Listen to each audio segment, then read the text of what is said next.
Welcome, one and all. You are listening to What on Earth is Happening right here on the Revolution Broadcasting Network. I'm your host, Mark Passio. Today is Tuesday, September 14th, 2010, and we are going to continue our ongoing discussion and ongoing revealing of the methodologies of mind control right here tonight on What on Earth is Happening. We have a good show lined up for you tonight. We're going to talk about the financial system of control, the monetary system, one of the keystones of mind control, the cornerstones. This is one of the most powerful methods. We're going to start to get into it tonight, and we will continue to discuss the monetary system in the coming weeks.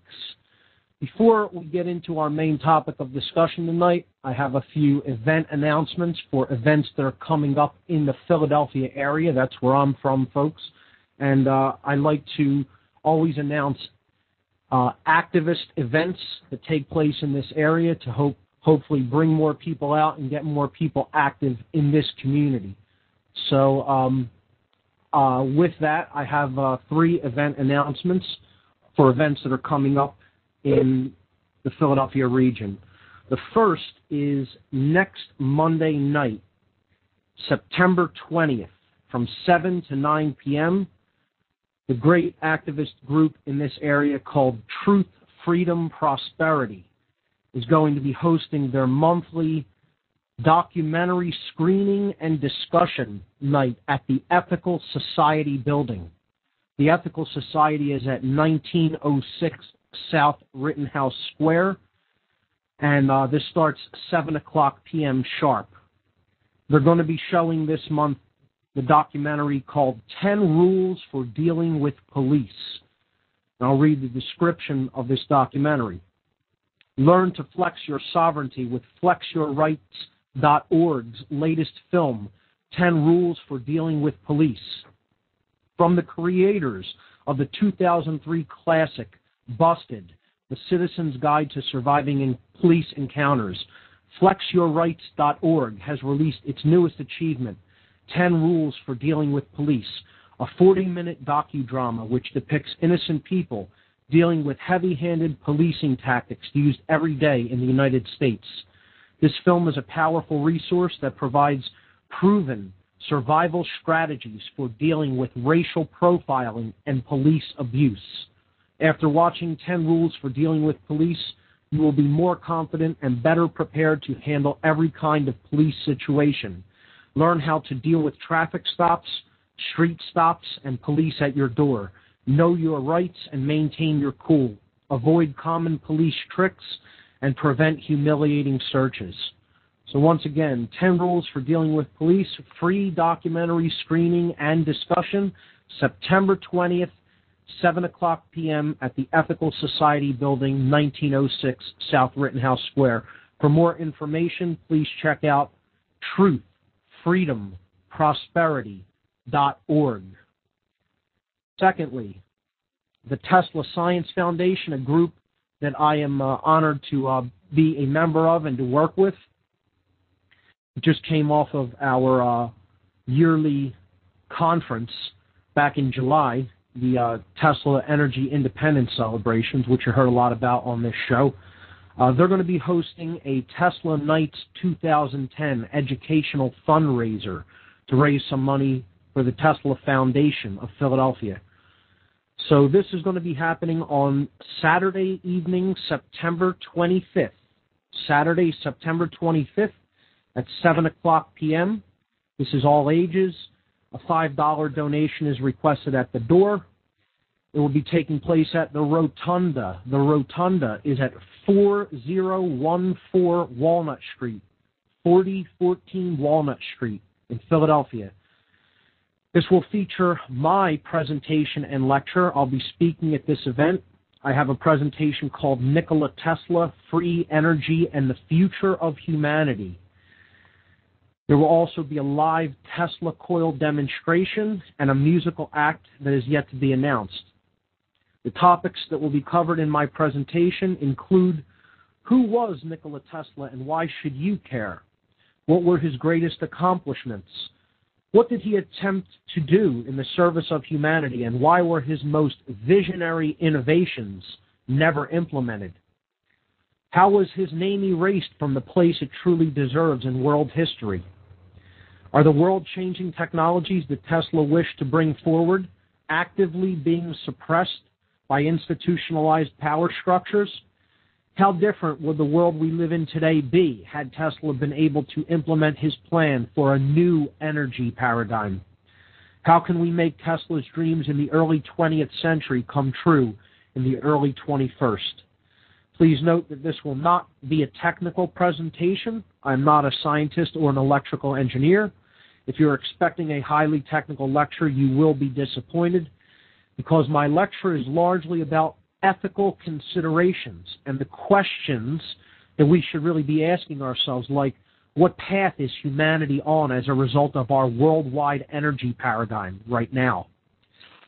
Why do we so crucially need the technology that Tesla pioneered now at this time in human history? And what kind of consciousness change will it take to make Tesla's vision come to fruition? Well, on that note, I'd like to be the first to tell you that there may be coming to Revolution Broadcasting. I don't want to definitively say this. This is in the works. But I think I can preliminarily announce to you tonight that Revolution Broadcasting may be taking on a new show that deals with energy and specifically deals with Tesla's world vision of what he envisioned bringing to the world as far as a free energy system goes. And more details will be forthcoming in a few weeks here, but in the works is a show right here on Revolution Broadcasting. The Tesla Science Foundation is going to be a big part of that, and a whole show about energy in general, specifically the kind of energy paradigm we have right now, what it is doing to the earth, what we are doing to each other as a result of it, and how drastically different the world would be had we listened to a great visionary and pioneer like Nikola Tesla.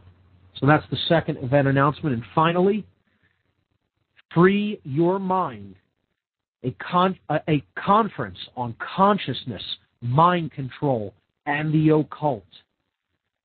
Free Your Mind, a unique two-day conference set for April 9th and 10th, 2011 in Philadelphia, featuring multiple speakers and diverse educational materials for the purpose of raising public awareness of the critically important topics of mass mind control techniques, the covert and subversive influences upon consciousness and behavior, trauma-based and ritualized abuse, and the practical mental and emotional healing methodologies available for those affected by these devices, which, sad to say, folks, is just about everyone on this planet.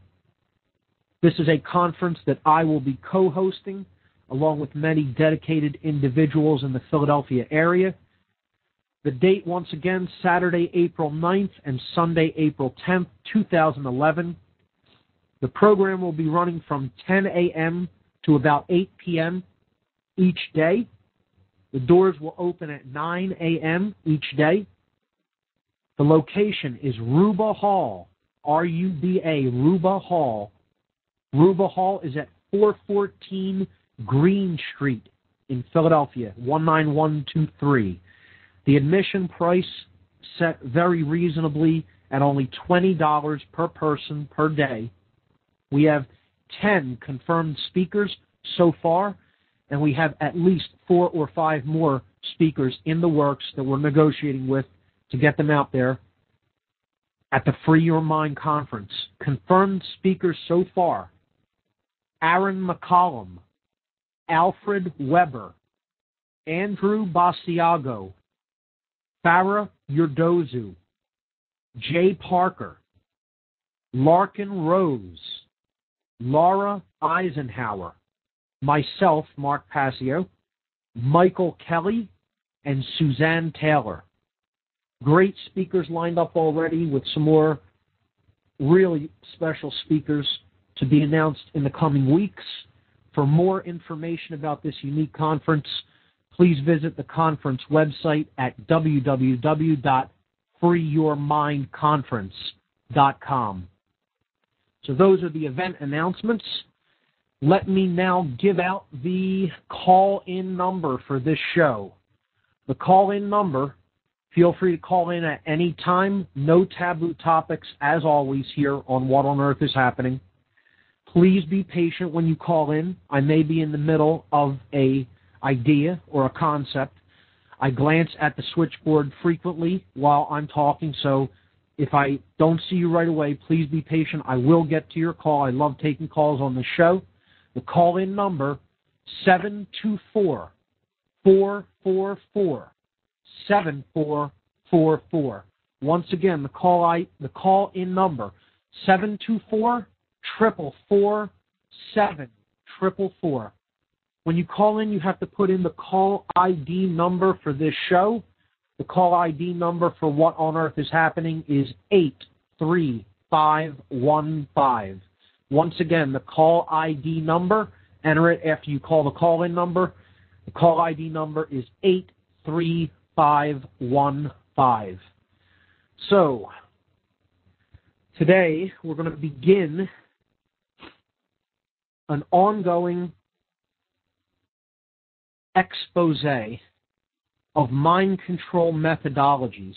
We're going to continue this, and we're going to begin the seventh and perhaps the strongest of all the mind control techniques that are used by the hidden controllers of this world, the sorcerers, if you will, those who are wielding incredible influence over the thoughts of the people of this planet.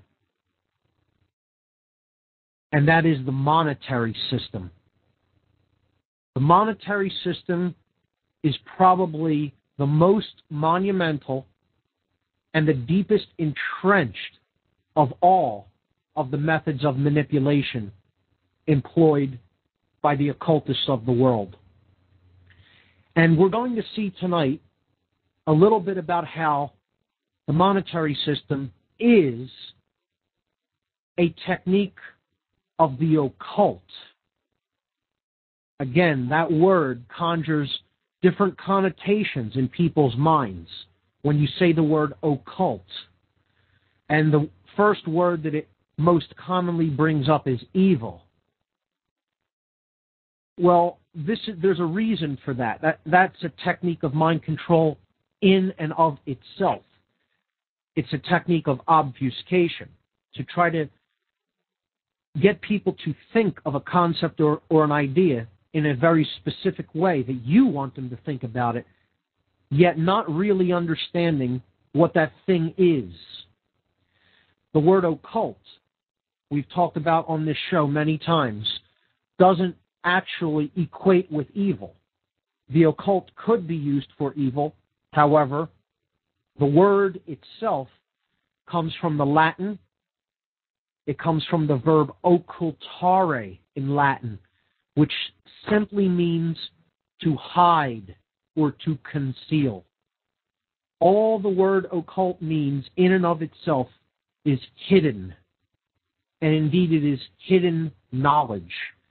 And hidden knowledge is the path to manipulation. If certain knowledge is concealed from a group of people, the group of people that is concealing that knowledge, that is secreting it, that is occulting it, has a tactical advantage because in their ignorance, other people become extremely susceptible to manipulation when certain knowledge is taken out of general circulation. This is something that I talked a lot with the main host here on Revolution Broadcasting. He basically runs the network, Bob Tuscan. Bob hosted a 9/11 Truth Marathon this past Saturday, and he had me on as a guest. I was originally going to host another guest.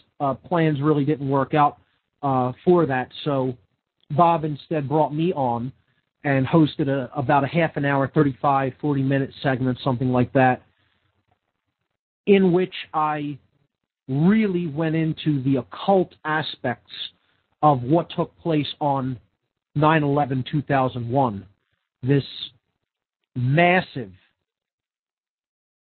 event that was an example of the Hegelian dialectic, which we talked about a couple of weeks back on this show. And I really hit people with a lot of occult information, a lot of occult knowledge in explaining the deeper elements to 9/11 that are often unseen. And they're unseen because most people are unstudied in the occult and do not recognize its symbols, even if they are displayed openly to them in the light of day, which was done in a huge, huge way on September 11th, 2001. So I'll be hoping to get that up on my site, the MP3 archive from that show, because it really, really hit people with a lot in rapid succession. And I know it was a lot to take in, so I want to get it up there for people who may have heard it and not been able to grasp all of that. With the audio, you'll be able to look at the pictures. If you look at my site now, there's a news article announcing that I was going to be on the show this past weekend, and I have some of the images that I talked about while I was on the air. So within the next few days, hopefully I will have the audio from that broadcast up on the site. I'll attach it right onto that article that announced that I was going to be on, and it will be accessible right there with the images. So I just wanted to let people know that before I continue in with the topic for tonight. Definitely check that out. It's very valuable information. This is also discussed in depth in my video presentation on my site at What on Earth is Happening. I believe it is in part 3 of the video section, but I also recommend that people watch those in order because those videos are a tapestry of information, as is this radio show. So proceeding in order is recommended, but if you want to go forward and check out the 9/11 symbolism, feel free to do so.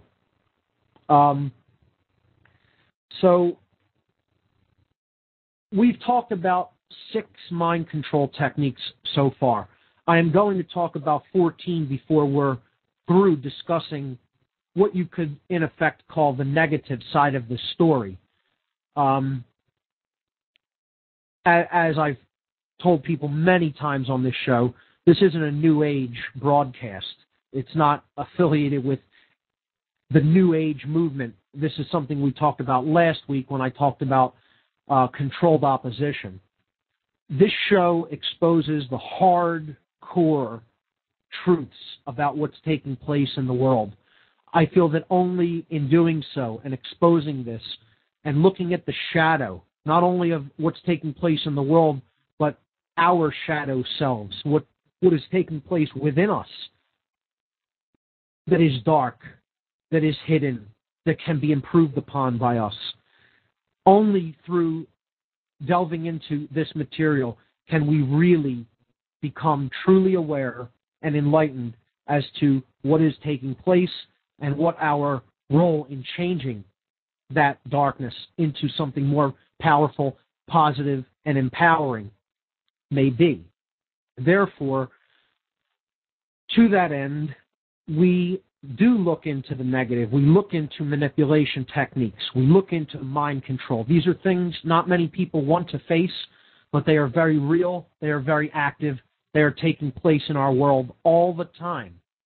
And only in becoming knowledgeable about how these methodologies work and how they are put into practice in our world do we really empower ourselves to protect ourselves against them and to help others then to come out of the consensus trance that the majority of the human species is walking around in on a 24-hour basis. So we've already looked at 6 of these 14 major tactics, 14 major methods of manipulation. Please do not think that these are the only techniques of mind control that are employed. There are many others. These are 14 which I have identified and that I feel are the most widely used and are the most powerfully used methods. I think they're the most critical to understand and know about if we're really going to wake ourselves up and be a force for truth and positive change in the world.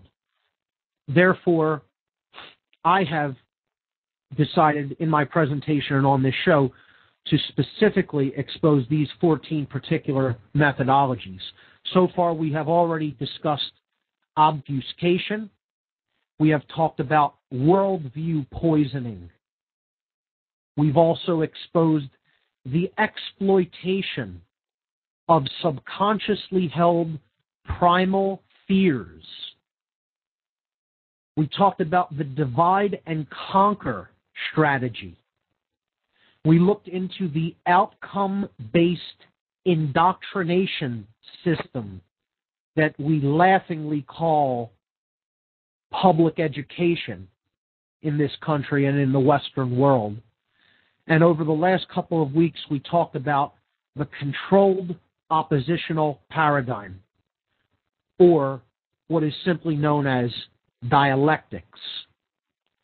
I highly encourage people to go back into the podcast section on my website at whatonearthishappening.com and listen to these older shows. Go back to the beginning and listen from the beginning. You often will pick up many things that you missed perhaps or didn't hear quite accurately the first time, or things that just spur you on to further study. That's why this radio show is archived every week as a podcast and is made available on my site as well as on the TalkShoe network, which is the podcast carrier for this show. So these 6 techniques have been discussed in detail, in depth, on previous shows. Topics for all the shows are labeled on my site, so you can look at the topics, and that will tell you what that particular show focuses on. Tonight we are going into the 7th method of manipulation. And as I said, this is one of the biggest. It is one of the strongest, if not the strongest. Now, I talk about 3 heavy hitters or heavy guns of manipulation. I talk about them being religion, the use of subversive symbolism or occult symbolism, and then chaos sorcery is the 14th of the mind manipulation techniques that I discuss in my presentation. And while those 3 are indeed the most subversive when it comes to human psychology, I think there is one that is even perhaps more entrenched, more controlling in our lives than any of the others, and that is the monetary system. I call this in my work the one and only religion. Now, immediately that may be deemed or heard as offensive to many individuals. But I maintain that statement as being completely true. There is only really ultimately one religion on this planet. And that religion is the belief in money. So few people in the world are out of this mind control technique. So few people are free of this mind manipulation technique that it is almost unimaginably small, the percentage of people in the world that actually fully know and are fully aware that money never has actually existed in nature. It does not now actually exist in nature, and it never will actually exist in point of fact reality. Now, this is going to the very end first.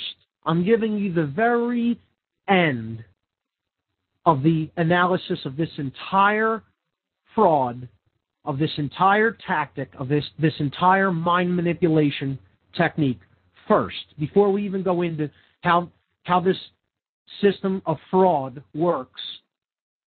I'm explaining to people first and foremost the number one tenet to understand, to take in, and to know that this is true. And I am not stating this as my belief.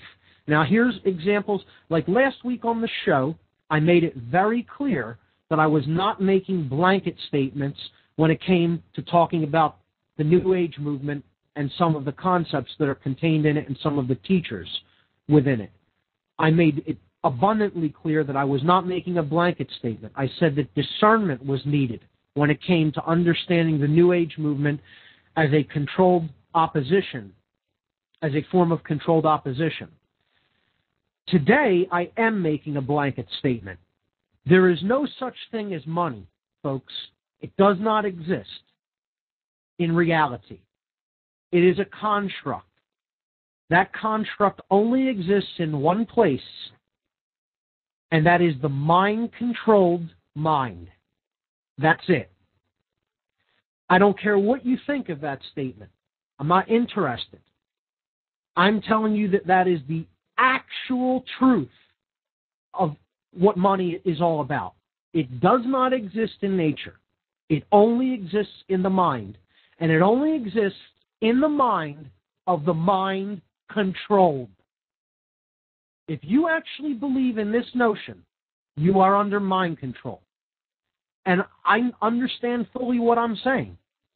100%. Don't think that I am naive when it comes to what I'm talking about here. I know that will be taken as, that's absurd, that's ridiculous. Of course money exists. I know that the influence that money wields in the world over people and over their minds and over their hearts and over their actions and behavior, I'm well aware that that exists. But what I'm trying to explain is that in actual reality, there is no such thing as money. It is an accepted construct. Just know this. Understand that first and foremost. It is an accepted construct that requires your belief in it in order for it to work the way that it does. I am not naive about how money works, nor about the control that it wields over people's minds. Please do not think that because I'm making the statement that it does not actually exist in nature. Okay? I'm well aware of the total control that it has over people's minds and souls. I'm so aware of this that I term this the one and only religion. It is the only unquestioned, I should say largely unquestioned, and I mean largely, hugely unquestioned belief system on the earth. More people subscribe to this religion than any other. Christianity can only dream in its wildest imaginings to have this kind of a conversion rate.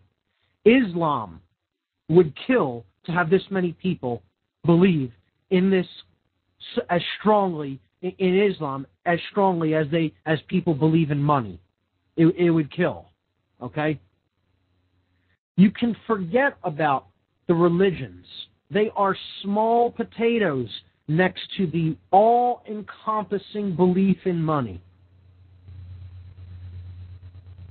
Almost the entire world's population, almost the whole human population, are adherents to this religion, are adherents to this faith. They are proselytizers of this faith, and they worship at its altar every day. Bring this notion up to somebody that you know isn't very aware, which is easy to do, and they're easy to find. They're everywhere, okay? Just bring up the notion, money isn't real. It doesn't actually exist in nature. Only the belief in it empowers it and gives it any power over anyone's life. And you will hear the most absurd, ridiculous statements, juvenile statements in defense of a system that never did anything good for that individual. All it ever did during the course of their entire lives was enslave that individual. Because ultimately that's what this religion is. It is a religion of slavery for slaves. Get as offended about that statement as you like. That is what the monetary system is. That is its end goal. Slavery is what the monetary system is seeking to accomplish. It is what those who wield the power of this system are seeking to accomplish. The international banking dynasty families of the world, the international financiers, the owners and directors of all of the central banks of the world, particularly the Federal Reserve System of this country, and all of the puppets that play their game, which is essentially every politician on this planet. They are finger puppets at best by the real wizards, the real occult sorcerers of the world that actually are behind the machinations of the world monetary system. These are truly the dark occultists that own this place, folks. They own this place. And they don't own it because they have any real power. They own it because of the power we as human beings have given to them through our unwavering and unchallenged belief in their illusion called money. We empower this illusion, and in doing so, we enslave ourselves. The human race will never, ever, ever be free. It will perpetually, for all eternity, as long as this planet is here, exist as a slave race for as long as the belief in money persists. Now, I don't really care who is talking about gold as money, silver as money. You could talk about anything as money. I understand that people have to use money because right now, the way the world is, the belief in it is so unchallenged that if you didn't, you essentially could not get anybody to basically take any actions. And that's the part of the mind control. I do think it is true. If money ground to a halt all at one time, we already saw the effects of this happening in the Great Depression. We already saw this. Look at what people were doing, killing each other, killing themselves, because an imaginary construct ceased to be able to have any effect in their lives. And so they stopped actually doing any of the actions that they needed to do to stay alive even. Jumping off of buildings, killing each other for a dime. And if that happened again today, you'd see the same and worse, because the world is even more under mind control than perhaps it was back then. And people are even more dependent on this illusory, imaginative system that only exists in the mind as a construct. Money is backed by nothing in the modern world. Even if you believe that gold could be actual money or that silver could be actual money, I say there's actually no real backing, even if you did back it with gold or silver. That's all a construct, an illusion too. People who think that, we just need to get to a gold-backed currency in this country again. It's the same thing, folks. You're imagining that this is actual value. Gold is an actual value. Are you going to eat gold? Okay, is gold going to help you build a house to shelter yourself? Is gold going to bring water from one place to another so you have water to drink? No. It's all a construct. Doesn't matter what you use. You could use clamshells. You can use rocks. You could use diamonds, gold. You could use broken shards of glass. You could use straws. It doesn't make a difference. It's all just a construct. This is what I'm trying to get people to ultimately see. We don't even need these constructs for exchange if we get to a certain level of consciousness. The consciousness of scarcity and lack and having to get something in return for something else is the consciousness that powers this system. Any monetary system, no matter what you're using as the currency. It means that flow of energy stops or starts based on your belief in this construct. That's why it's called a current. Like electricity or water, the flow of current. It's called currency. This isn't accidental either. This is symbolic language. And that's how the occult works. Again, Jordan Maxwell has made this basic green language popular. He explains money is like current or energy, like electricity. It flows. It's that which is a flowing source of energy. And when a river flows, it flows through its banks.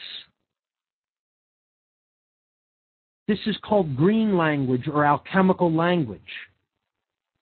This is how occult concepts work. It's not accidental that language works out that way.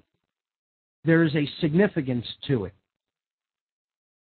So money is current. It is energy. That is how it is set up. Meaning that if it stops flowing, there is no motion or there is no life. I said to someone this week, money is just an imaginary construct. It doesn't actually exist in nature. And their response was, well, you couldn't live without money. Think about that. Just think about that notion right there. You couldn't live without money. This person is under such deep mind control that they are equating life force energy itself with money. It's like saying you couldn't live without the unified life force energy of the cosmos. That isn't what they said, though. They said you couldn't live without money. This is placing money in the position of God. It is giving the attributes of God to an imaginary construct that has been made up by man. And I understand what they meant by you can't live without money. Believe me, I get that people won't do anything for other people because they're under such hypnotic trance. I get that. Okay? I understand what they meant, that if you try to completely do away with this concept and don't engage it at all, that you'll probably be living homeless on the street, because that is that is the level of care people truly have for their brother and sister in the modern world. That's the fact of the matter. That is currently true now as we speak. It doesn't have to be that way. It can change anytime we want to change our level of consciousness. It all exists in a choice, and that choice is in the present moment, the now. and it can be changed immediately if we so choose it. Now, I am currently making that choice. I understand that this is an illusion, it's a construct, it has absolutely nothing to do with reality. Yet, other people believe in it so strongly that this is their religion. It has usurped the place of God in most people's minds. That is what money has done. That's why I call it the one and only religion. And it doesn't make a difference what religion people say that they're a member of. This is their God. You watch the movie They Live, the science fiction movie, the science fiction allegory called They Live. I highly recommend it. A caller brought it up last week or a couple weeks ago, and I highly recommend taking a look at this movie called They Live. And in it, the hero looks at money through these glasses that can show him the truth, okay, in this science fiction allegory. And right on the bill that the other character is holding in his hands, it says, "This is your God," on the money. That's what's actually printed there. And everybody else using it doesn't see that. But when the main character puts on these glasses, he sees the world of reality as it truly is to his eyes. He then is able to see it. A great allegorical film. And that is exactly the thrall that people are held in by this system. I'm just setting up this to talk about the occult aspects of money. We can get into how the banks work. We can get into all of the different frauds that they pull. We could talk about the Federal Reserve System and who owns it. And that's all very important. We have to understand how the financial system does indeed work. But I'm trying to get people to a deeper level of comprehension about the construct itself of money. When you look into the occult side of this, it becomes extremely interesting, and things that you would not have ordinarily understood become manifest to the light of day. Understand that ultimately what the dark occultists want to do is to have you equate certain concepts with money. And the first is that it is the determining flow of energy in the world, meaning that it is the life force itself. It is the generator of life force. Now, I want to be very clear about what I'm saying here, okay? I don't go this into depth in my presentation. I'm going to expand on this greatly on the air, okay? The occultists who ultimately own the financial systems of the world, who are wielding an illusion over people's minds. That's what this is. It's a mind control illusion to get people to act the way they want them to act. This is 100% behavioral control through a construct that only exists in the mind. These occultists, and they are occultists. I'm not telling you that is my belief. I don't really care if you accept that. Accept it or do not accept it. I know that they are occultists. I know that they are occultists because I worked with some of them directly, myself. And I've talked briefly about how I was involved in systems of dark occultism, and I will get more into that in the future on this show. However, I'm laying that down as a truth that I know to exist, not a belief. Okay? The occultists that own and control the financial systems of this world, okay, the very first thing that they need you to believe is that money is life force energy. Now, they do this through many means, largely through symbolism, which I'm going to get into tonight. And to tell you the truth, I think what I may do, we'll see how this goes over the next 15, 20 minutes or so. I don't know how much about the Fed I'm going to get into tonight. I don't know how much about how interest works and about how the Fed was created and about the families that own it and about, how the fractional reserve currency system, fiat currency system works.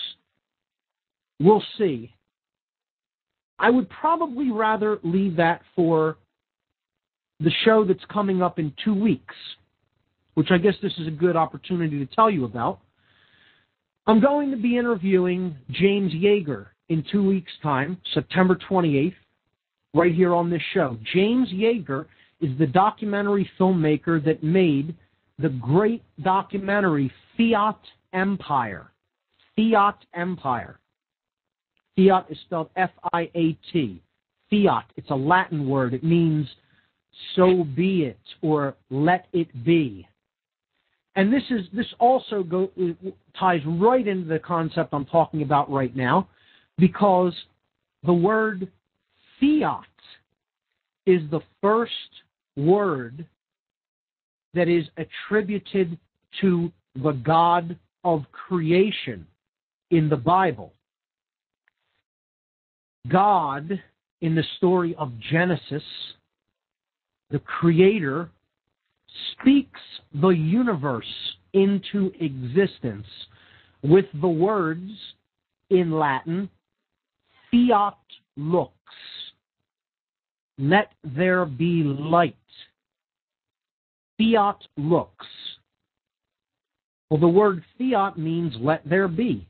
That is the kind of monetary system we have, one that is simply spoken into existence by those who have taken the place of God in this world. And they are the gods of this world with a small g. They think they're God, big G. They can think that all they want. It'll never make it true. But essentially, by giving them our consent and our belief, and therefore our power, to imbue something with consciousness and power and control over other people, we have essentially agreed and made them into gods, the money masters. And they call their system fiat currency. Let there be energy, currency, current. This is the energy that we say exists, and this is what runs the world. This is what the world runs on, our creation that was spoken from our lips. And because we say it's real, it exists and it is real. Well, folks, only your belief is holding that up. Say whatever you want. Get as mad about that as you want. You want to know who keeps the world in slavery? It is not these occultists. It is not. It is not the occultists who own the monetary systems. Get over it. Get over it. It is not them. It is us. The end. The end. Our belief is what creates the slavery that's in the world. Period. Period. Get out of the belief that this nonsensical construction that does not exist in nature is real, and the world will change. The external manifestation that we have collectively created will change, and not a moment before. Those barriers in the mind are broken down. Not one moment before. So my guest in 2 weeks, James Yeager, will talk about the creation of the Federal Reserve. We will get into energy itself as a construct. You know, how their other energy is oil that they've created and that they claim to own the resources of this planet. And ultimately, that is really the ultimate currency, because it keeps the world in motion. See? It's all about motion. The dynamic energy of motion the flow of things. These are all critically important terms and words to understand how they're used. Oil. It's something that lubricates. It keeps things flowing. We burn it for light. We burn it for fuel. This is the currency of the elite class, the so-called elite class, the controllers, the sorcerers, the occultists of the world, the mind control masters, the manipulators that essentially own the minds of the human populace because people don't want to think and don't want to have any discernment over what is actually real or not real. And they want to make excuses, and they want to absolve themselves of personal responsibility. Always. Always. That's what the cry is. Oh, you couldn't live without money. No, you don't want to have to live in a way that you have 100% responsibility over your own actions. Therefore, you want to accept the creation of this utter garbage, nonsensical notion called money that somehow has any power or sway over your lives, your actions, your decisions, your behaviors. It's all about not wanting to think, folks. Let's be real honest about it. Let's be real honest about it.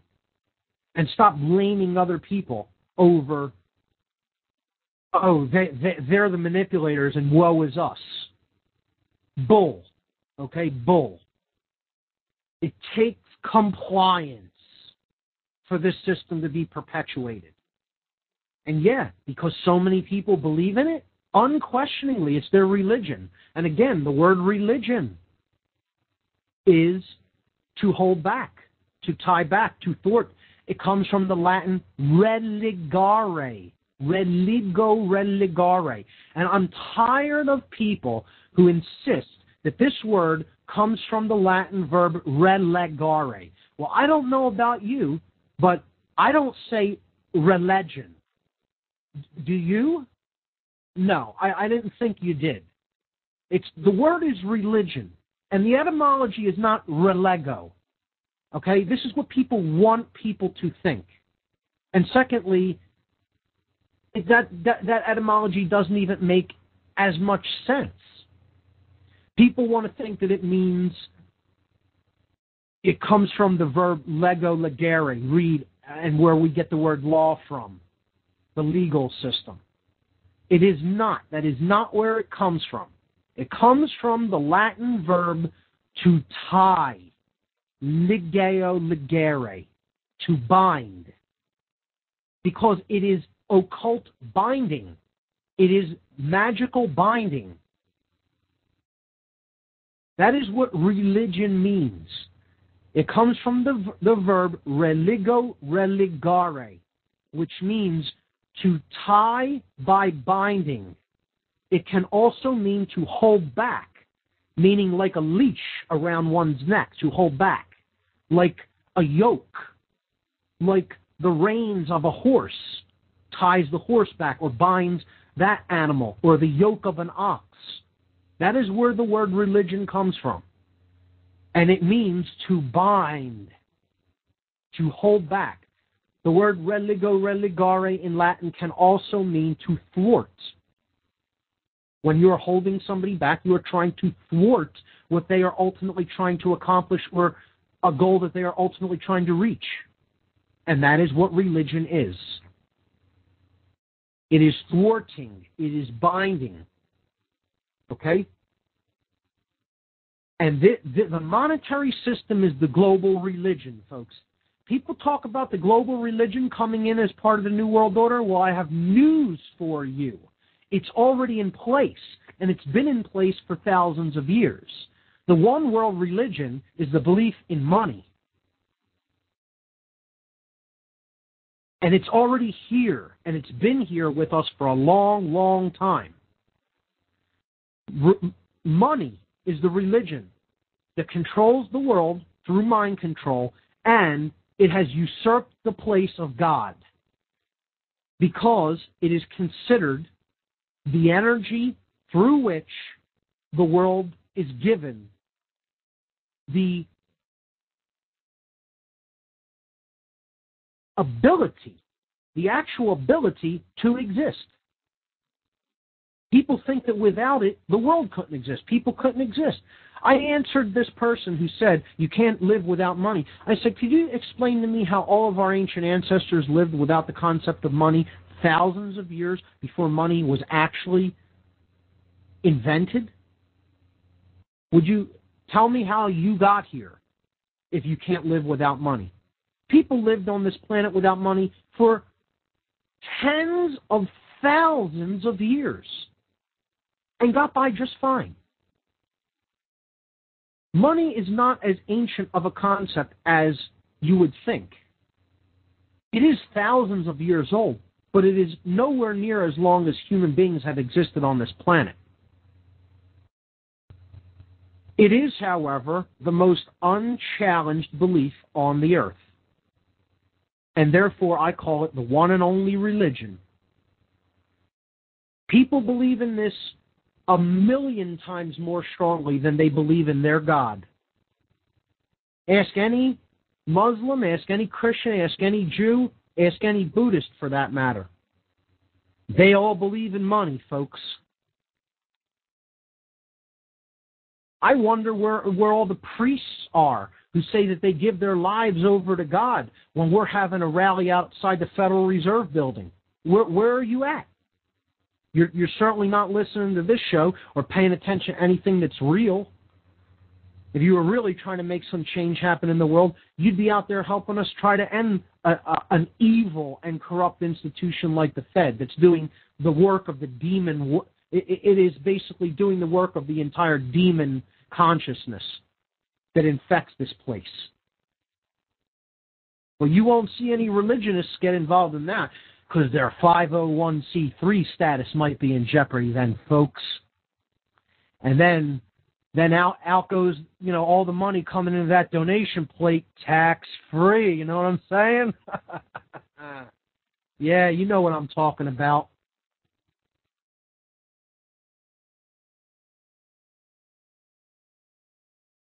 Flow, energy, current. This is what they have set up money to be equated with in the human mind. And this is all ultimately the powers of the Creator. It is the Creator, whatever you happen to think of that force as, is the source of life. It is the one source from which we all have emerged. It is that which gives motion and flow and energy and life to the world. The makers, the masters of money who have invented this concept and injected it as the poison into the human consciousnesses as they have equated this notion with the very notion of the Creator of the universe and with life force energy itself. That's number one.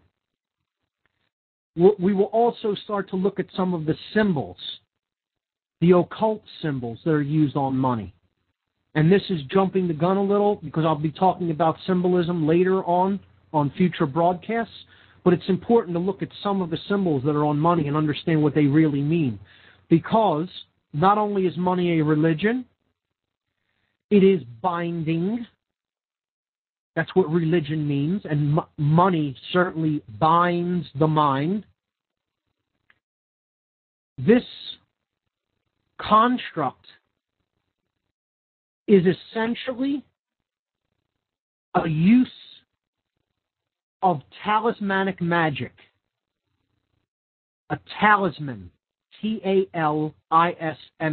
talisman, is a magical construct.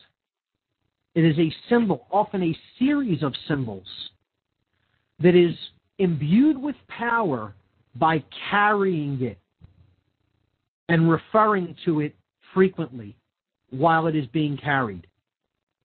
Now, that is exactly what you do with money. This is exactly what you do with the bills that you have in your wallet or your purse or your pocket. You carry them. In carrying them, see, there's motion involved. You take them from place to place with you. There is tons of occult symbolism on that talisman, that carried totem. It is a carried totem. That's what a talisman is. It becomes imbued with energy the more it is moved around or shuffled back and forth. And that's indeed what we do with money all day, every day. This is what this very notion of flow, of motion, gives money its power over people's minds. I know you may have a hard time accepting that notion, but that is how talismanic magic works. You don't need to believe that it works for it to work. The flow of it is as equally as important as what is printed on it, and is as equally as important as getting people to accept it as a construct that is real, that it actually exists in nature. We're past the top of the second hour. I want to give the call-in number again. I see we have a caller on the line. I'll get to you right now, caller. Hold on. I'll be there in a moment. The call-in number for this show, 724-444-7444. Once again, the call-in number is 724-444-7444. The call ID number, 83515. Punch that in after you call in. The call ID number for What on Earth is Happening, 83515. All right, I'm going to break there briefly. We can get into more occult aspects of money in a moment. I see we have a caller on the line. Here we go. Caller, you are on What on Earth is Happening. Hi, Mark. It's Kevin once again, actually. Hey, Kev. How are you? Very good. I don't mean to be a pest and call so many times. I'm just really enjoying the show. And again, you're kind of right where I am in my head once again. You were speaking on the talismans, and I remember perusing through Tessarian's work and seeing something about the dollar symbol of the scourge. Kevin, I'm sorry, you broke up there for 1 minute. Just said you were talking about Michael Tessarian, talking about talismanic emblems, and you cut out there briefly. So just pick up from there. The dollar sign is considered a scourge, or at least in his works he had mentioned one time that the dollar sign was basically the symbol for the scourge, and the scourge has always been a whip that you beat slaves with, essentially, or like even gash their skin open with to make them do your bidding. And that's pretty much debt slavery as far as I'm concerned. Yes, you are referring to the obverse sign, the obverse side of the Great Seal of the United States, which means the front side. The back side of the seal is the pyramid and all-seeing eye, but the obverse side, or the front side, is the eagle with the shield over its chest, holding the the arrows in one talon and the olive branch in the other talon, or is it the holly branch in the other talon? I believe it's the olive branch. And this is a symbol of essentially total power. It's a symbol that the wielder controls the power of war and peace. It controls the left and the right. It is the unifying force between the flow of positive energy and negative energy. So this is also a, if we take back the symbol of the eagle, we go into bloodlines of ruling families throughout the Holy Roman Empire, and then even beyond into dynasties that were Pharaonic, ancient Roman Empire, and ancient Babylonian Empire. This is a symbol of the phoenix as well. Phoenix is something that perpetuates its own life. Whether it is destroyed, it always rises from the ashes of its own destruction. So this is a symbol of perpetuity or eternity, concepts that are also associated with God. I have not heard this referred to as the scourge, but if that is what he's referring to it as, if he explains the symbolism in the same way, I think it would be valuable to look into Michael Tessarian's interpretation of the obverse side of the Great Seal.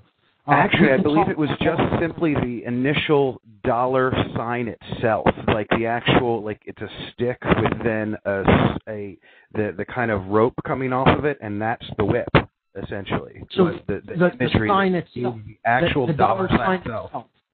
I see what you're saying. It's He'd only mentioned it once, but I remember catching it, and I remember it sticking in my head. And partially because of that, I've been very twisted against money since hearing those words, since finding out that the dollar sign is essentially a whip. I've become very against money, and I've looked into ways of getting out of the system altogether, so as to not have to deal with money in any way, shape, or form ever again. And the most direct route I have found personally has been Earthships. Okay. And they are basically sustainable homes made out of recycled materials with water catch systems, solar paneling, all the basic necessities you could ever possibly need. And once you have something like that of your own, you no longer need money. You could just tend your home for like 4 or 5 hours a day, trade some fruit with some friends.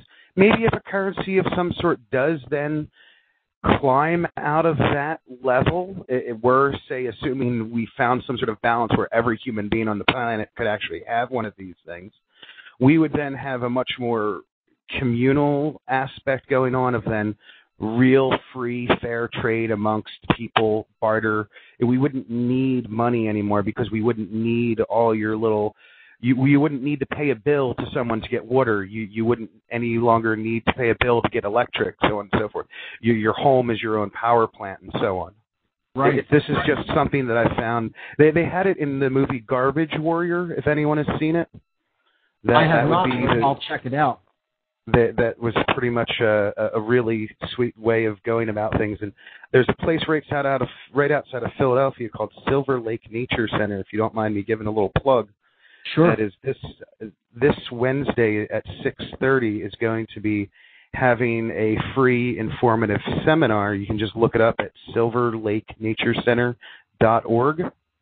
And they are going to be actually building there at this center, at this park center, a Earthship on the land that they have there. I don't know exactly who's going to be living in it afterwards, so on and so forth, but you can pretty much go free to try and help learn how to build this thing along the way as it's being built. And I personally find it that's going to be invaluable to take something in order to get my son, since I have a 6-year-old son, since I so desperately want to get out of the system myself. What I want also most of all is to make sure he never becomes said tax slave, debt slave, so on and so forth, is to have one of these things before I go so that I can leave this to him so he then no longer has to be a part of it. He can just literally be not a part of the system anymore as long as he can find a way to, even if possible, sell the energy back to the grid in such a fashion that he makes enough money to pay his taxes, hopefully. I've heard of people doing that in Jersey with buying solar panels on their homes. That sounds really interesting. I definitely think people should look into this concept of a sustainable way of living off-grid. Earthships, definitely check it out. I've seen some of the posts that you have done on Facebook on this concept, and it looks pretty interesting. It's just the idea of being able to get completely out of the system and no longer need money.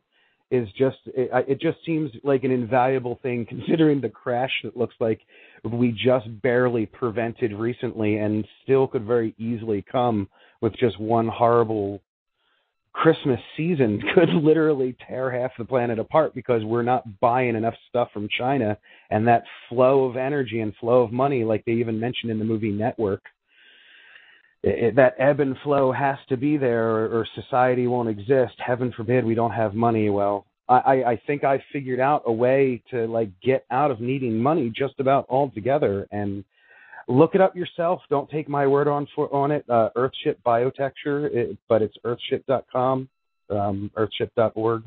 I believe either one you can get to get information there. Great. Kev, I want to briefly go back to your bringing up the dollar symbol itself, the S with the line through it. Yes. Yeah. Now, Yes, that's like a whip. Think about this. Two other concepts. It is also there's also like there's DNA also a flow. Yes, there's also like a flowing, like what you'd imagine like an oscillation of some sorts if you look at the S, turn it sideways type of thing. And exactly, and then there's like this bar right in the middle of it, and I'm wondering maybe is even sometimes the double bars inside of that some sort of prevention of the actual flow of energy? Is that part of the symbolism? That's a bit stylized. It's simply a stylized way to do it. The archetypal symbol is simply the single bar with then the S curve through it. But think about all the things that conjures. Like you said, it's like a whip, okay? Moreover, it's simply a wave, okay? Yes, exactly. A wave is what the whole construct of reality is made up of. We are waves of potential energy that are emitted from the void of pure potentiality. There's a wave-particle duality. The actual matter is made of light energy. I've heard the energy is literally braided together. Even light, if it were to be able to actually be like properly seen, you'd notice that it was actually like a rope. It's not actually like. It's not these beams of light. It would actually be some sort of rope, is the way it was described one time. Let's also look at the symbol in terms of genetics. It is like the DNA spiral. Yeah. That is the way our DNA is wound in that S-shaped pattern.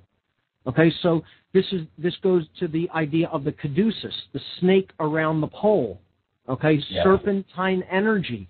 And again, the life force energy within the body is known as kundalini. So this is the serpentine energy that rises from the base of the spine up to the top of the head, from the base chakra to the crown chakra.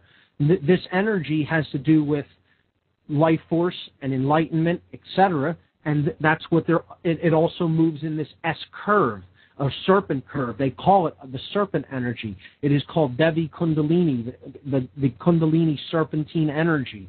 So again, they're using this construct of the actual energy that flows through the body itself, the life force energy, in the symbol of money. You can also look at it as being English letters. English letters, it says the word is, the very concept of existence, that something is right there. Wow, that's really, in the money. I never saw that before, but you're absolutely right.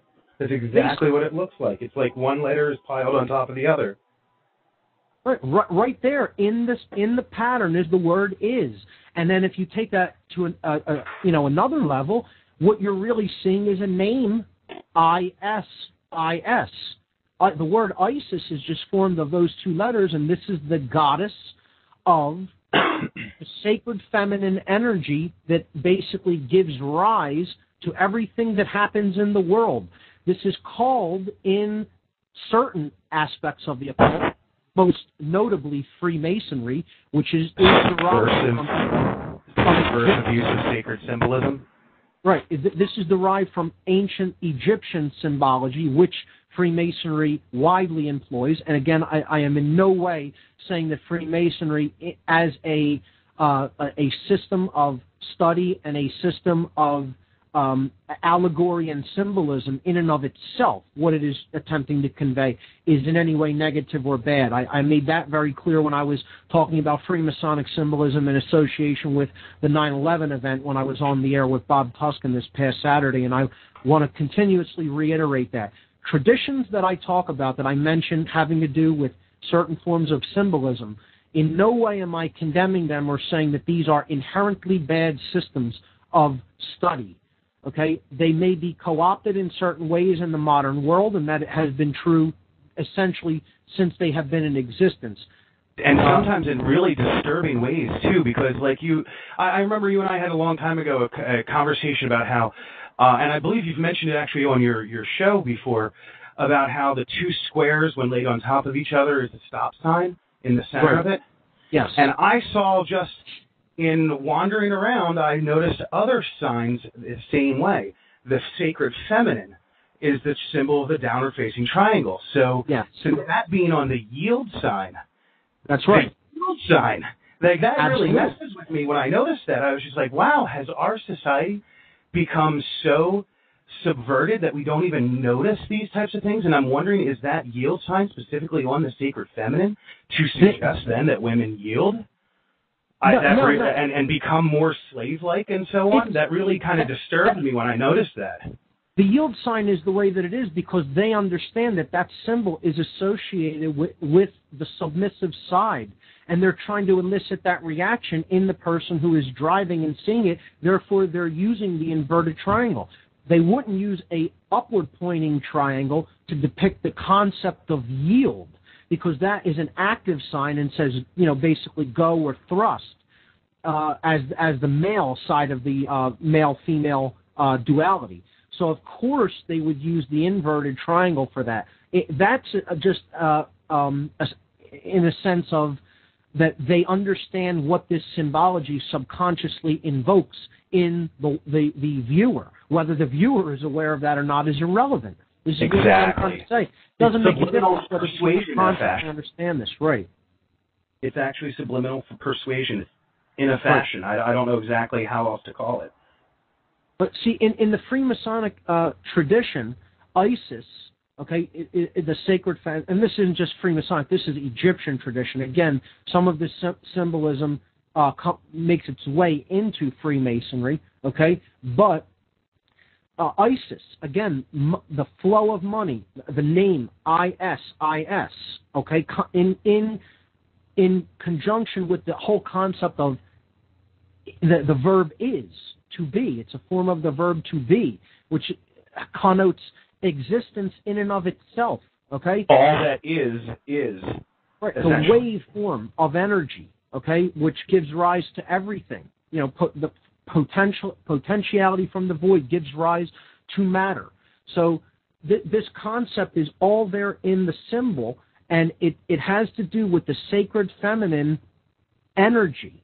So this is, it's about money being that sacred feminine force, ultimately that everybody really wants and has lacking to a certain extent within their psyche and within their consciousness. See, when you come from the womb, you come from your mother's water. So again, this is the concept of life force, the water. Okay, the water breaks. Which is why you have the birth certificate from Jordan Maxwell's speaking as well. It's all about money being the highest law of the earth.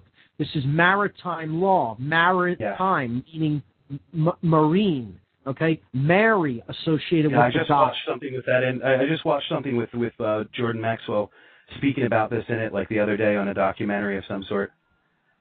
Yeah, and it, this is about the flow of energy. And it's all tied in with the sacred feminine. That roots it deeper into the desires, because ultimately we all have the desire for that sacred feminine force. We understand that is the realm of true care. Okay? It is the heart energy. And again, this goes back, I wanted to link this to Freemasonry in this way. This sacred feminine force, or the heart energy, is called the generative principle in Freemasonry. And you have one of the big secrets of Freemasonry right there, folks. That G in the middle of the compasses and square in the symbol of Freemasonry, there are many people who will tell you many, many different things about what it means. And indeed, it does represent those things. It can represent God, goddess, gnosis. It can represent goodness.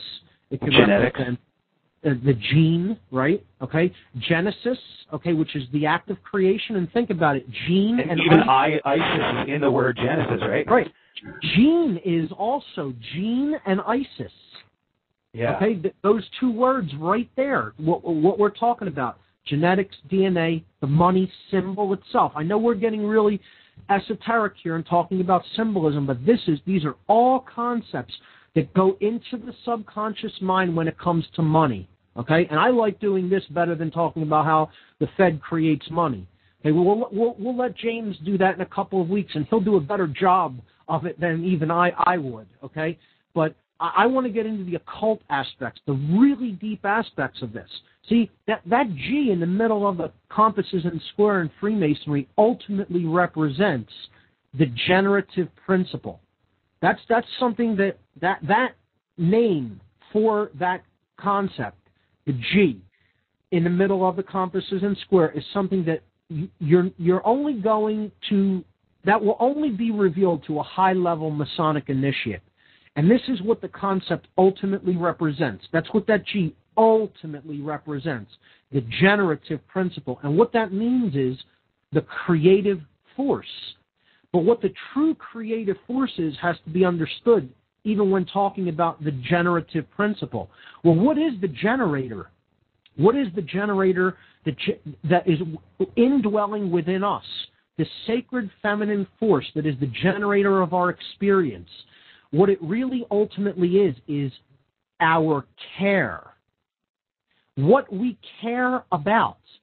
What we care enough about to put our energy into, to do work, to create, okay, is what we will manifest in our three-dimensional experience of the physical world that we live in.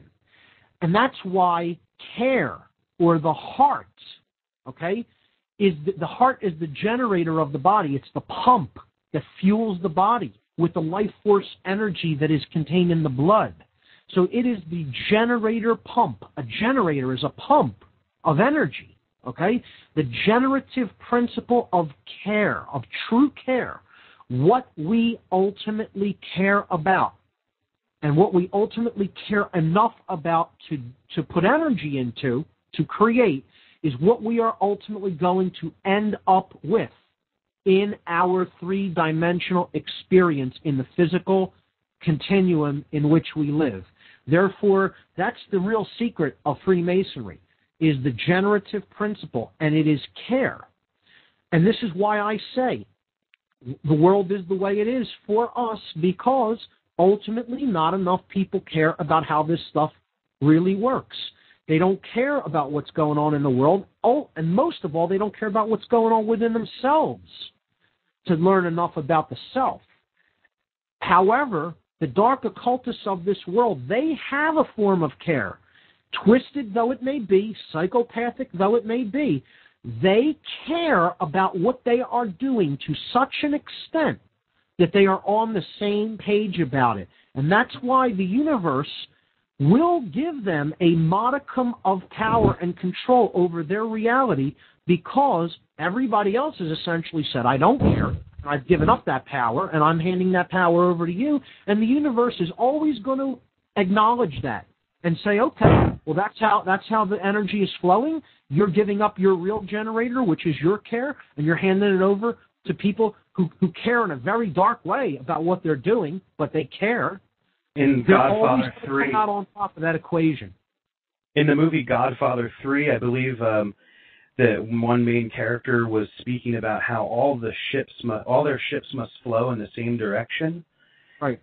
And I think that was essentially like a speech that was being, or a dialogue that was had between like some really large power brokers and some sort of real estate venture that was going on between the church as well as the money he was bringing from the mob.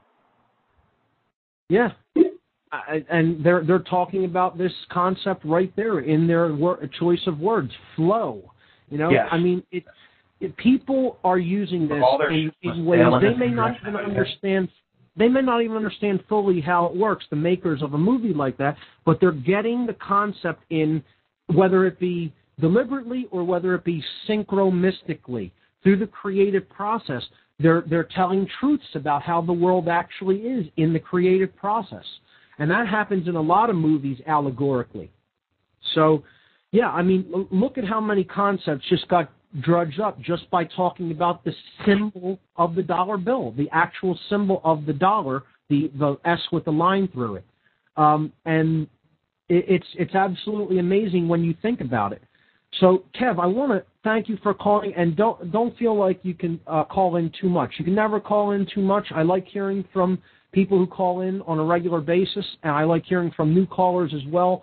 So feel free to call in at any time, man. You always bring up great points and stimulate a lot of food for thought. So I want to thank you for calling in, man. Thank you for having me. I appreciate it. Have a good one, Mark. No problem, man. You take care. You take care. Truly. I mean, that's ultimately what this whole thing, and we'll flesh this out a little bit more through the symbolism of money, because that's what this whole thing is about. It's about getting you to care about their creation. And in doing so, you're imbuing it with energy. You're giving it life. You're giving it the life force energy. That's why the monetary system has so much power, because it is all energy that we have given it through our belief in it and through our care. What do people care about more than anything else in the world? Most people in the world, the thing that they get up and they live and breathe for every day of their lives is to get out and make that dollar, get out and make that buck. Got to make money, got to make money. Can't live without it. Let's talk about a couple of things. Let's talk about, I want to continue to talk about money in relationship to care itself, to the energy that is associated with care. I want to talk about the talisman that is money, that is the dollar bill. I want to talk about the name of money, just the word money itself. I want to talk about the name of the dollar bill. All of these things are connected with the occult, and few people have looked into this for 1 second of their lives. And many people will hear this and dismiss it. They'll say, oh, it can't be that. It's too simple. Too simple. It's impossible that I could not have seen that my entire life. Well, that's what the occult is, folks. It's things that you didn't see that were all there the whole time, right in broad daylight, right out in the open, hidden in plain sight, because the consciousness wasn't high enough to see it while it was sitting right there. It's like a subliminal, like Kevin talked about. Subliminal advertisements. If you see subliminal messages in a print ad, you may not have seen it initially. Somebody can show you an ad, oh, it's just a few people standing around. But then you look at it again, or somebody points out some sexual innuendo in the ad, and you're like, wow, yeah, I see that. They're trying to sell me this product through sexual innuendo. Then the next time you look at the ad, that's all you can see. You can't even see what they were trying to sell. You're not even focused on that. You're looking at it and you're going, look at what they tried to sell me on. Sell me a product and say, buying this product can, make your sex life better, or whatever other nonsense they want to sell you in subliminal advertising. This will give you youth and energy and virility and peace of mind and ultimate happiness. See, subliminals, once they're exposed, they become the major thing that you can see. The thing that was preventing you from seeing it is lifted, and then that is all you can see after that mind barricade, so to speak, after that veil is removed. So that's how symbolism works. The dollar sign itself, the I-S, the word is right there in the dollar sign. It is a wave function. Okay? It's a symbol of a wave, a sine wave, which has to do with light and energy and movement. It is the symbol of DNA, which has to do with life and what our actual makeup is. All of these concepts they want to equate with money, because this is a talisman. It is a magical construct that is imbued with power through your belief and through carrying it and through moving it, exchanging it and moving it. See, the whole concept, like we were talking about, some of the things that Jordan Maxwell talks about in his presentation on money and finance. This has to do with the water the goddess of the waters, was Isis. And Mot, in the Upper Egyptian tradition, the goddess of the night sky, Nut, she was also referred to as, had many different names. It's the symbol of the pure potential energy, the void, the blackness of the night sky from which the stars or the suns emerge and shine. She's the goddess of water, the goddess of the moon, the goddess of night. The water is what is creating the energy or the flow. It is in constant motion. The land can be looked at as steadfast and unmoving, but the water is constantly flowing. And that's why this is the goddess of money. And that's why it's the goddess of the laws of money, lowercase l, that are made by man. Because they think that in making this system of money, they're the gods of this world, and that's their law, maritime law, named after Mary, another association with the goddess, and marine, meaning of the water. So this sacred feminine energy is also has to do with the deep psychological embed of the concept of money. It's why it has such a powerful appeal. It is connected with birth. It is connected with the mother. Like Kev said, when you are born, you are given birth, meaning that's like when a ship is docked. It is called it is at birth. It is in its birth. You have a birth certificate. The whole concept of money being tied to the sacred feminine or the divine mother, one of the most powerful connections between human beings is the connection to the mother. Of course, everybody knows that intuitively. And this is what they are equating money to. They're saying this is the force which gave birth to you. This is your mother. You cannot live without it. This is what imbues you with all of your energy and gives you form and allows you to flow and move at all. And without this, there would be total stopping of all energy, of all flow, of all life. They want to associate it with the life force and with the generative principle, the principle of care. They want to sell money to you as love. Again, that which people really hunger for more than anything else, and that is lacking in their lives more than anything else. So they want you to think that this can bring love. You know, the whole saying in the song, money can't buy me love. It's true. But they want you to think that it can. Dark occultists, the money manipulators,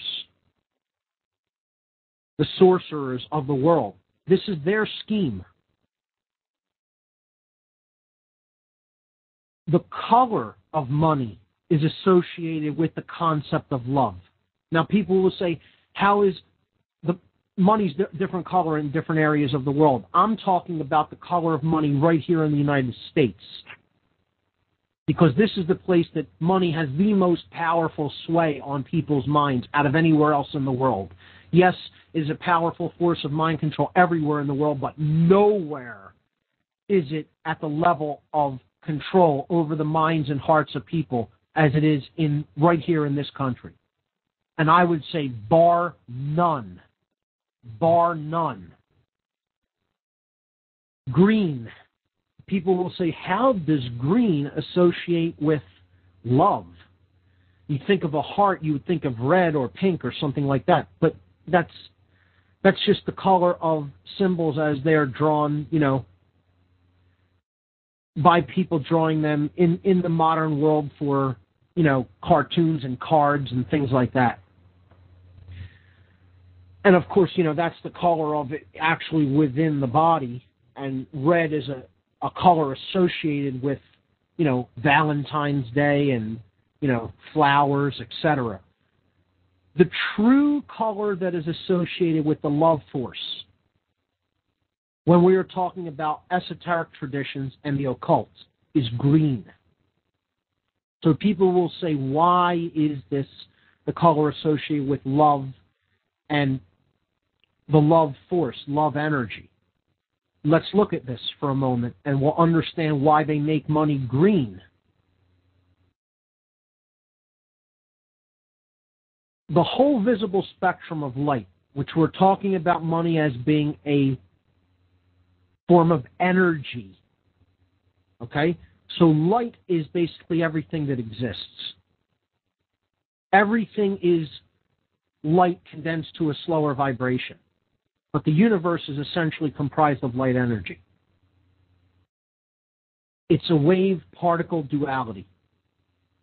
It exists as a wave in its potential form, and then it becomes a point particle in its kinetic form. Light has pretty much an infinite spectrum, but to the human eye, we are capable of perceiving with our antenna called the eye. The eye is a receiving device, like an antenna on a radio, that can perceive certain wavelengths of light. Outside of the bandwidth that the eye is capable of perceiving, there's millions and upon millions, an infinite amount of other bandwidths of light, wavelengths of light. But the eye can only perceive a limited fraction of those bandwidths of light. We call that fraction of the totality of light which the eye can perceive, the visible spectrum of light. So the visible spectrum of light, we know the colors of the spectrum are red, orange, yellow, green, blue, indigo, and violet. Okay? This color of the spectrum proceeds from the low wavelengths below which the eye cannot see, and we call that infrared. Infrared is everything below the lowest frequencies which the eye can pick up. Then when we start to be able to perceive that wavelength, that's red. That proceeds up all the way until you get to violet, and then beyond that the eye cannot pick up, and that's called the ultraviolet. So, if we look at these frequencies, we see that there are two basic hues on either side. We get the red frequency on the left side and the blue frequency on the right side, if we lay out this frequency from low to high. And as I started briefly talking about on former shows, the red frequencies are largely associated with the left brain. The blue frequencies are perceived and taken in and have more of an effect upon the right brain. So whenever you want to have an effect on someone in a active sense, meaning you want them to do something, you want them to obey something, you want them to listen up, you want them to pay attention, the red frequencies will always work better. That's just how it works when it comes to the human brain. Okay, this is why they paint stop signs red. That's why there's a red light. That's why, the danger or disaster phone is red. The hotline, it's red. This is really super important. It's, the whole symbolism of red is used. We look at poison labels. They'll often be red. Danger signs, red. Do not enter signs, red. Anything that is demanding attention immediately. Pay attention, listen up, this could hurt you. You're going to see the red frequency. And everywhere, on every corner in every major city, stop signs. Large, octagonal, red signs. This is because the left brain more closely associates with the concept of the physical world and the body. And you're going to use red when you want to invoke paying attention in the body now. The blue frequencies will always be used when you want to get an idea rooted into someone else's psyche or consciousness. When you want someone to listen to what you are talking about. When you want somebody to listen passively, to accept, in other words. It doesn't require action. It requires taking the concept or notion into themselves and making it a part of themselves.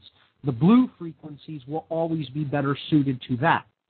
So this is associated with the right brain, or the accepting or feminine, passive, nurturing, intuitive side of the brain, which we talked about when we talked about brain physiology and the components of the brain on previous shows. So the blue frequencies are always going to be better to get people hooked or reeled in. Okay? So you'll see the blue light special. Okay? You will see blue frequencies used on news broadcasts all over the place. Just watch the nightly news, the 11 o'clock nightly news in your town, and you'll see blue frequencies all over. Okay? Blue says accept, take this, trust this, it's true. Okay? Red says pay attention, listen up, danger. Now these are two polarized concepts. One speaks to the left brain, one speaks to the right brain. Well, the balance, and these are on the edges of the spectrum, the reds and the blues. Okay? Cops use these colors, okay, because not only are they in a state of imbalance, but they're responding to a state of imbalance. Okay? So these colors are used for the police, the boys in blue, the Blue Lodge in Freemasonry, right? Those you just want to listen and take into the system. They're low-level initiates, and they have to do more listening than talking, okay? Blue Lodge. Then you get to the Red Lodge, and people think that's the end of it. That's the top of it, because it goes to the 32nd degree, and it's not. There's a White Lodge beyond that. But not to get into that now, going back to the colors, this red and blue is played off against each other. They're the color of the political parties, okay? So red is for Republicans and blue is for Democrats, right? They're the colors of the flag, along with white, right? You have the red stripes and the blue field. On the flag of England, the flag of France, tons of other countries' flags, these colors are juxtaposed. This is because these are two of the three primary frequencies of light. The third primary frequency of light is green. This is right in the middle, the dead center of the visible spectrum of light. This color represents the synthesis or coming together of these two opposing frequencies, and it represents the balance point. The balance point, or the center, or the midpoint, is associated in different traditions, particularly Eastern traditions, with the heart. It is the center of the body. It is the fulcrum of the body. It is the midpoint of energy from the spine to the top of the head. The heart, again, is the generator of the body. It is the pump that pumps the life force energy through the body. The color of the heart chakra in Eastern traditions, the heart chakra is known as the Anahata chakra. In the I believe the Vedic tradition names it that. So this middle point, this fulcrum or balance point of the body, represents the generative principle. That's where care ultimately is derived, where it comes from. We feel the result of our actions within the center of the body. The heart the Anahata chakra, is green. It is a green flower. It pumps forth this green energy, this swirling green energy in this Eastern tradition, as it is described. And that energy connects us with the universe around us and with nature. Nature provides the color green in the greatest abundance out of any other color. Green is the color of nature because nature is putting love energy into the cosmos and is providing us that which we need. And what are we doing with it? Destroying it, digging it up, paving over it, burning it, etc. This all has to do with energy. Again, Tesla was trying to tell us, hook into the wheelwork of nature. Don't use these barbaric methods for energy production and distribution. It's unnecessary. Nature is providing exactly what we need. We just need to listen to her. We need to get in touch with our center, the heart chakra, the generator within our vehicle, and get in touch with true care.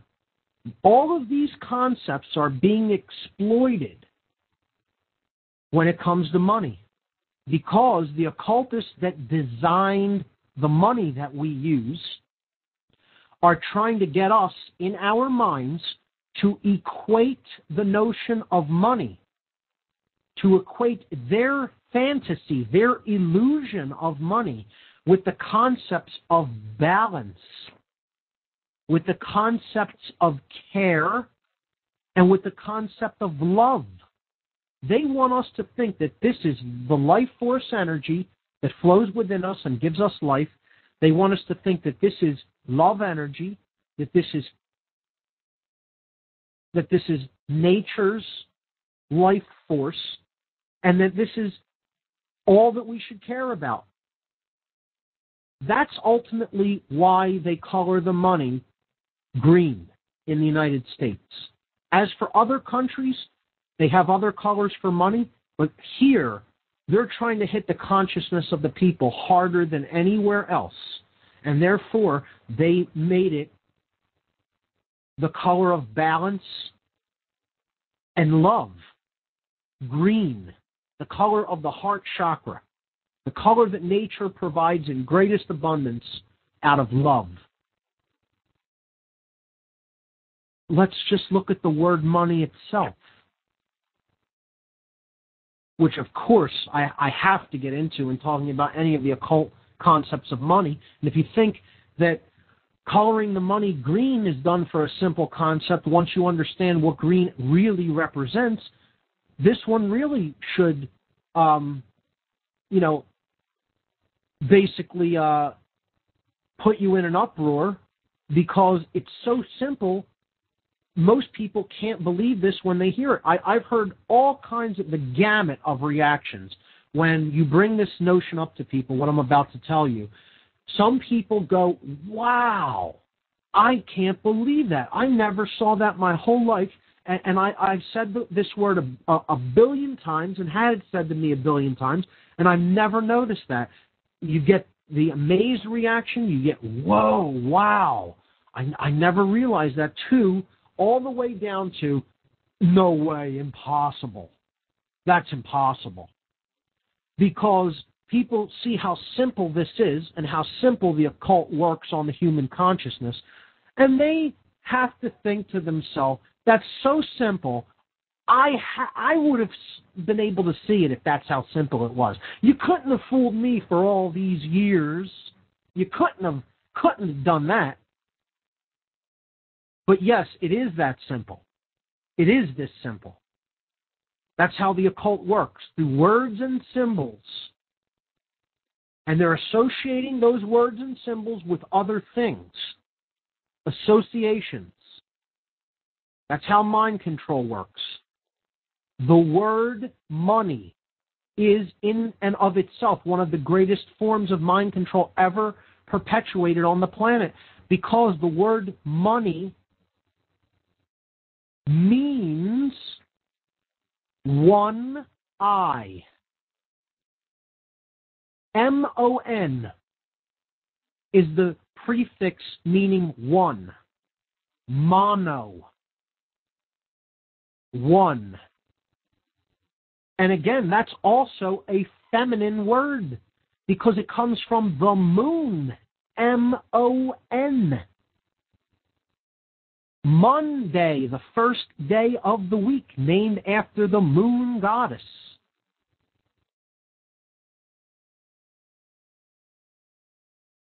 In the Phoenician tradition, she was Min, the moon goddess. The minute hand is named after Min. The hour hand is named after Horus, given to the sun. The minute hand is the next most important hand on the clock of time, given to the moon, Min. Money, named after the moon goddess, because it's a feminine concept, money. You want to take it in like the energy that it is.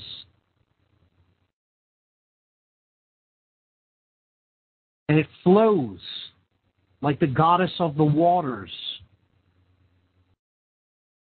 Man means one. One. And the second part is simply E-Y. Yes, it is pronounced phonetically E in the name Mun-E, but essentially those are the letters that make the word I, E-Y-E. Mon I, one eye. And right on the $1 bill, they placed the symbol of the one eye.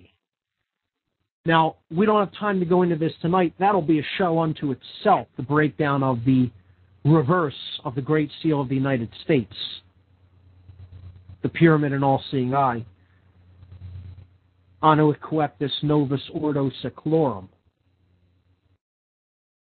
and those Latin phrases. When we get into symbolism, we'll do an extensive breakdown of that. But that symbol of the one eye represents the balance point within the brain, bringing together the sacred masculine part of the brain, the left brain, logical, scientific, linear, verbal, etc., with the sacred feminine right brain hemisphere of nurturing, intuition, creativity, etc., bringing them together to open up the all-seeing eye within us, which is the pineal gland, at the level of the prefrontal neocortex, the frontal lobe of the brain.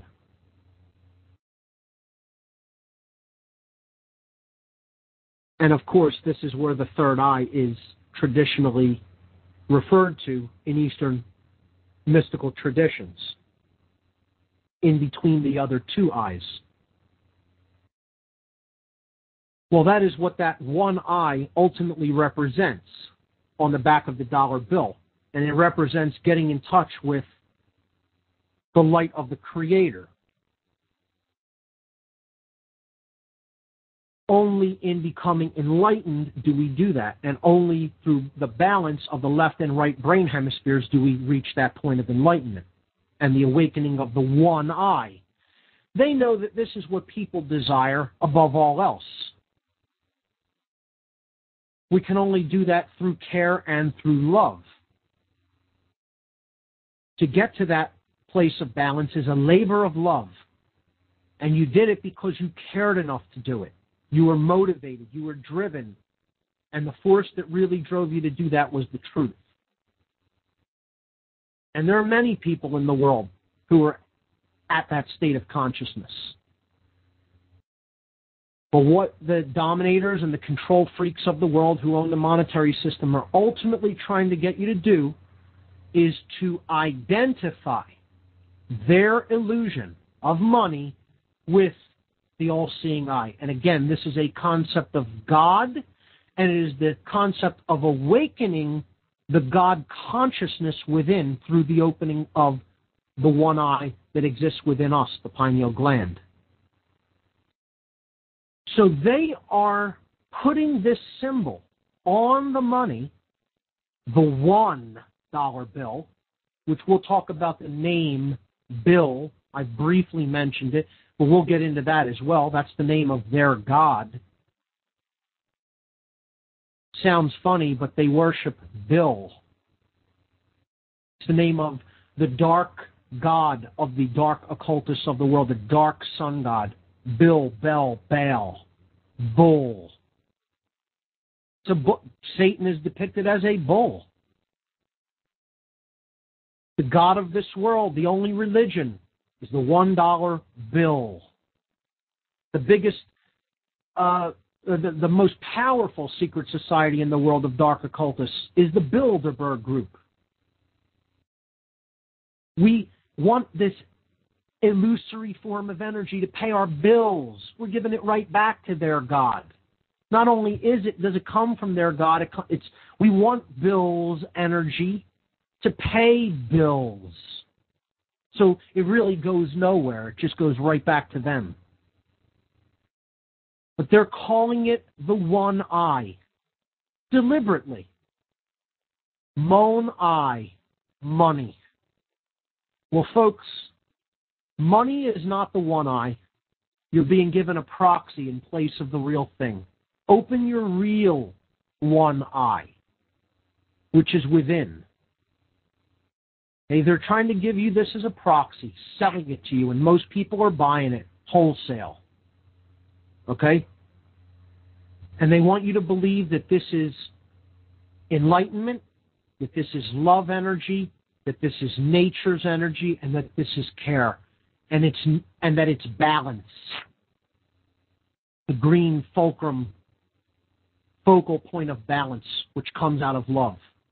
It's money is none of those things. Ultimately, it is all an illusion. It never has existed. It does not exist now, and it never will exist. Ladies and gentlemen, that's all for tonight. Thank you for listening. Next week, Neo returns. Listen to show number 17 in the podcast section to hear his incredible story of trauma-based mind control. Next week, right here on What on Earth is Happening, Neo is back to talk about healing methods for this destructive form of mind control, trauma-based mind control. And then we'll pick up with the topic of money in 2 weeks' time when I have James Yeager on to talk about the Federal Reserve System. You've been listening to What on Earth is Happening, folks. I'm Mark Passio. I'll see you here next week. Thanks for listening, and good night.